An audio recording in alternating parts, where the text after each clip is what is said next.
महागणपती कृषी मराठी यूट्यूब चॅनलमध्ये सर्व शेतकरी बांधवांना स्वागत आहे। तर आज आम्ही ऊसाच्या प्लॉटमध्ये आहोत। तर आपण बघू शकता खूप छान पद्धतीने ऊसामध्ये वाढ झालेली आहे।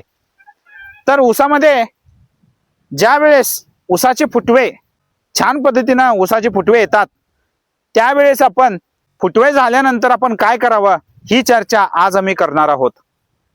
तर ऊसाला ज्यावेळी फुटवे चांगले येतात, आपण बघू शकता प्रत्येक ऊसाला नाही म्हटलं तरी प्रत्येक ऊसाला 10 ते 12 फुटवे आहेत।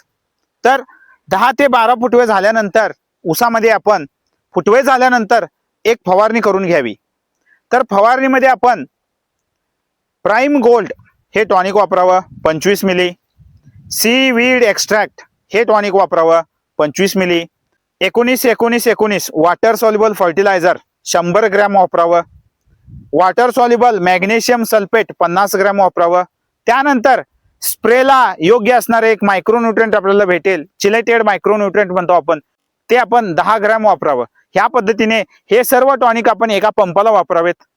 तर आपण पंपामध्ये टॉनिक घालावं, त्यानंतर 15 लिटर फुल पाणी भरावं त्याच्यामध्ये, त्यानंतर आपण ती फवारणी करून घ्यावी। ती सायंकाळी आपण फवारणी करून घ्यावी।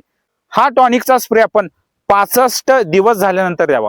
65व्या दिवशी हा स्प्रे देणं खूप महत्त्वाचं आहे। जेव्हा आपले फुटव्याची संख्या जास्त झालेली असते त्यावेळी आपण स्प्रे देणं खूप महत्त्वाचं असतं।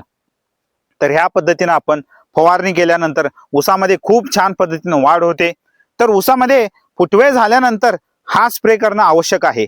तर ज्या वेळेस फुटवे होतात ऊसामध्ये त्यावेळी फुटव्यांची वाढ करणं खूप महत्त्वाचं असतं।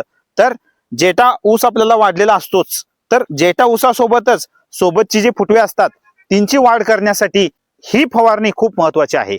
तर ह्या पद्धतीने आपण 65व्या दिवशी ही फवारणी करू शकता। तर भेटूया नेक्स्ट व्हिडिओमध्ये। थँक्यू, धन्यवाद।